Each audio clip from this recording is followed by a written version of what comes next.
Happy morning मेरे प्यारे दोस्तों। आज है डे 273 और आज की टीचिंग में मार्शल प्रोस्ट द्वारा कही गई बातों को लिया गया है। वो कहते हैं हमें विजडम बुद्धिमत्ता कहीं से प्राप्त नहीं होती है, एक समय के बाद हमें इसे खुद डिस्कवर करना होता है और ये काम कोई दूसरा हमारी खातिर नहीं कर सकता है। No one can do it for us और न ही कोई हमें दे सकता है। अब मैं इसे समझाती हूँ कि वो क्या कह रहे हैं। अच्छा, मेरे साथ एग्री करना, ठीक है, कि जो मैं बोल रही हूँ क्या वो सब सही है या नहीं। ठीक है, हम घर क्लीन करने के लिए किसी स्वीपर को रख सकते हैं, बिल्कुल। हम खाना पकाने के लिए कुक रख सकते हैं, बिल्कुल। हम बच्चों की देखभाल करने के लिए किसी को रख सकते हैं, बिल्कुल रख सकते हैं। हम गाड़ी चलाने के लिए ड्राइवर हायर कर सकते हैं, बिल्कुल कर सकते हैं। मैं अपनी वीडियोस एडिट करने के लिए किसी एडिटर को रख सकती हूँ, बिल्कुल रख सकती हूँ। जो मैं एक टीम हायर कर सकती हूँ जो कि मेरे सोशल मीडिया अकाउंट्स को अच्छे से हैंडल करे, बिल्कुल रख सकती हूँ। तो आप ये सब चीज़ें मानते हो कि हम हर चीज़ के लिए किसी ना किसी को हायर कर सकते हैं। ऐसा कोई काम नहीं है कि जिसको करने के लिए हम किसी की हेल्प नहीं कर सकते हैं, किसी को हायर नहीं कर सकते हैं। पर 2-3 चीज़ें ऐसी हैं जहाँ पे आप किसी दूसरे को हायर नहीं कर सकते हो, वो काम आपको खुद ही करना पड़ेगा। अब ध्यान से समझना। नंबर 1, सोचने के लिए क्या हम किसी और को हायर कर सकते हैं? बिल्कुल नहीं। जो मैं सोच रही हूँ, जो मेरे थॉट्स हैं, जो मैं अभी बोल रही हूँ, वो सिर्फ मेरे ही थॉट्स हैं, मेरा ही लाइफ एक्सपीरियंस है, या वो मेरे ही इंटेलेक्ट थॉट हैं। वो किसी और के तो नहीं हो सकते हैं, है ना। अगर हमें कोई चीज़ सोचनी है तो वो हमें ही सोचनी है। सोचने के लिए हम किसी और को हायर नहीं कर सकते हैं। अगर बात आपको सही लगे तो कमेंट में ज़रूर लिखना कि आई एग्रीड। अब दूसरा, जब कभी कोई बीमार होता है, ठीक है, तो दवाई उसको खुद ही खानी पड़ती है या कोई दूसरा उसके लिए दवाई खा ले तो वो ठीक हो जाएगा? नहीं। हॉस्पिटल का बेड एक ऐसा बेड है जहाँ पे अगर आप बीमार हो तो आप ही लेटोगे। आप वहाँ पे किसी को हायर नहीं कर सकते हो कि मेरे को बहुत काम है, मेरे पास टाइम नहीं है, ऐसा करो, मेरी बॉडी को ये सब ट्रीटमेंट चाहिए, जाओ तुम अपनी बॉडी पे वो ट्रीटमेंट ले लो। तो कोई और अपनी बॉडी पे अगर वो ट्रीटमेंट लेगा तो क्या आप ठीक हो जाओगे? बिल्कुल नहीं। वो ट्रीटमेंट तो आपको ही अपनी बॉडी पे देना होगा, तभी आप ठीक होगे ना। एग्री करते हो तो कमेंट पे लिखना आई एग्रीड। तीसरा, आपके जो लाइफ एक्सपीरियंसेस हैं वो सिर्फ़ और सिर्फ आपके ही लाइफ एक्सपीरियंसेस हैं। उनको एक्सपीरियंस करने के लिए आप किसी दूसरे को हायर नहीं कर सकते हो। अब इसको इस तरह से समझते हैं, हमें अपने दुख से बड़ा किसी और को दुख लगता ही नहीं है। ह्यूमन टेंडेंसी है ये, ठीक है। तो नॉर्मली कर लो इस बात को। जब तक हम इन चीज़ों से अनभिज्ञ होते हैं, जब तक हमें ज़्यादा समझ नहीं होती है या हम किसी दूसरे का सच में दुख नहीं देखते हैं, ठीक है, या उसको सेंस नहीं करते हैं, तब तक हमें अपना ही दुख सबसे ज़्यादा लगता है।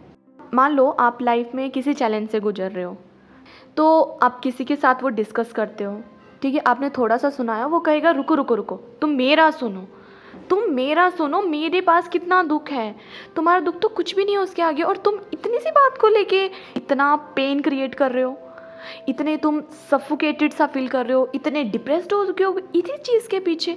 मेरा दुख सुनो, तुम्हारे तो रोंगटे खड़े हो जाएंगे। हम ऐसे ही करते हैं ना, कोई हमें दुख सुनाता नहीं है कि हम अपना दुखड़ा सुनाना शुरू कर देते हैं। क्यों?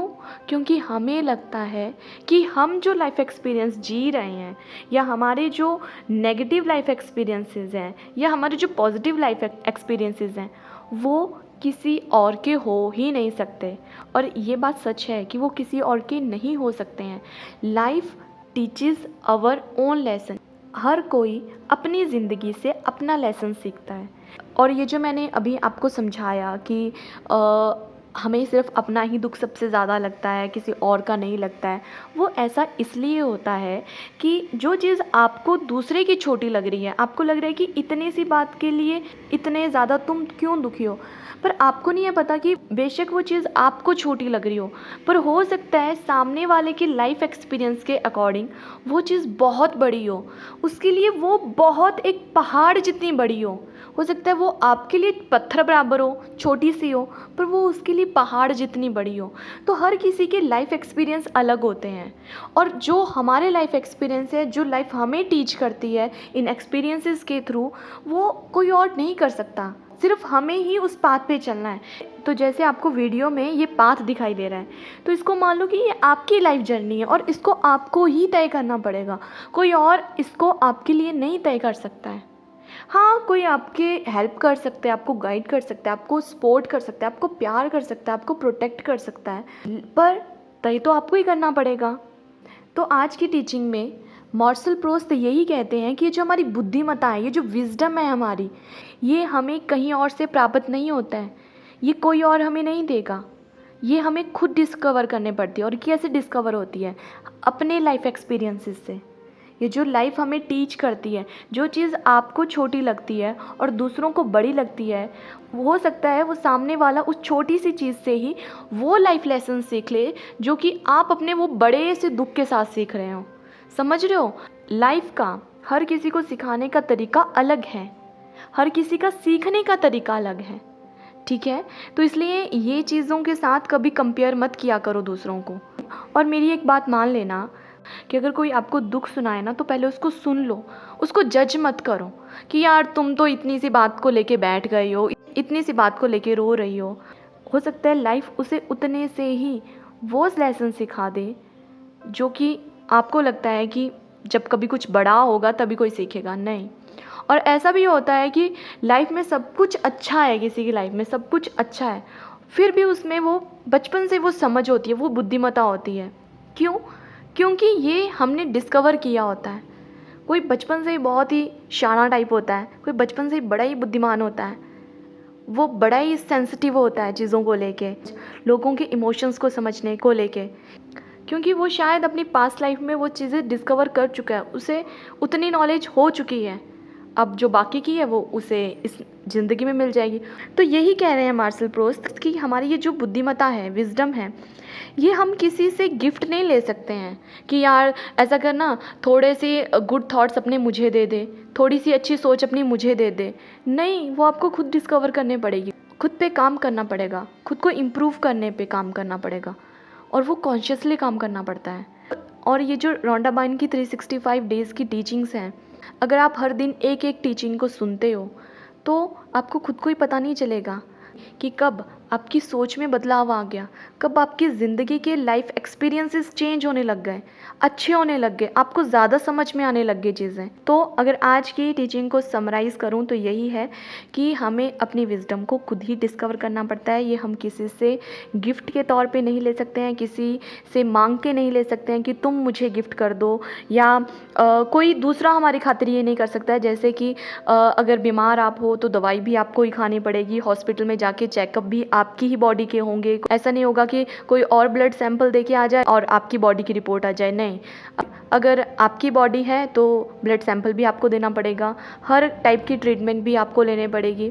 तो उसी तरह से ये जो विजडम है ये हमें खुद ही प्राप्त करनी होती है, खुद ही। ठीक है, तो मिलते हैं कल नई वीडियो में नई टीचिंग के साथ। तब तक के लिए खुश रहिए, हंसते रहिए, मुस्कुराते रहिए। किसी को माफ़ नहीं किया है तो माफ़ कर दीजिए, और किसी से माफ़ी मांगनी है तो माफ़ी मांग लीजिए, और किसी से काफ़ी लंबे समय से बात नहीं की है तो टेक्स्ट, कॉल, मैसेज कुछ भी कीजिए और उनसे बात कीजिए और उन्हें कहिए अपने दिल की बात। ठीक है, ये जो एक्स्ट्रा बर्डन हम लाइफ में लेके चलते हैं ना कि दिल में बातें दबा के रखते हैं, इमोशंस दबा के रखते हैं, एक्सप्रेस करो, इन्हें बाहर निकालो।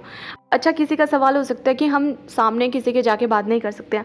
अरे पेन कॉपी लो, लिखो उनको। नेगेटिव इमोशंस हैं तो लिखो, उसके बाद उस पेज को या तो फाड़ दो, छोटे छोटे टुकड़ों में फाड़ दो कि बस अब ये नेगेटिविटी मैंने रिलीज़ कर दी, या उस पेज को जला दो, या उस पेज को जला भी नहीं सकते हो तो उस पेज को पानी में घोलो और पानी को प्लांट में दे दो। ऐसा भी नहीं कर सकते हो तो ऐसे स्क्रैच कर दो, इतने स्क्रैचेस कर दो पेन से कि कोई वो पढ़ ही ना पाए कि क्या लिखा है। ठीक है, but release your negative emotions, अपने अंदर की नेगेटिविटी को रिलीज़ करो और ख़ुद को हल्का रखो खुद को। ठीक है, तो मिलते हैं कल, टेक केयर। और अभी तक चैनल सब्सक्राइब नहीं किया है तो सब्सक्राइब कर लीजिए, बेल आइकन प्रेस कर दीजिए और इन वीडियोस को बाकी लोगों के साथ दिल खोल कर शेयर कीजिए। क्या पता कौन है ऐसा जो कि अपने नेगेटिव इमोशंस को दबाए बैठा है और उसे भी इन वीडियोस की ज़रूरत है, इसलिए दिल खोल कर शेयर करो। और जिनका भी आज जन्मदिन है, happy birthday to all the beautiful people who was born on this beautiful day. Happy birthday dear, stay happy, stay blessed, सबका मंगल हो।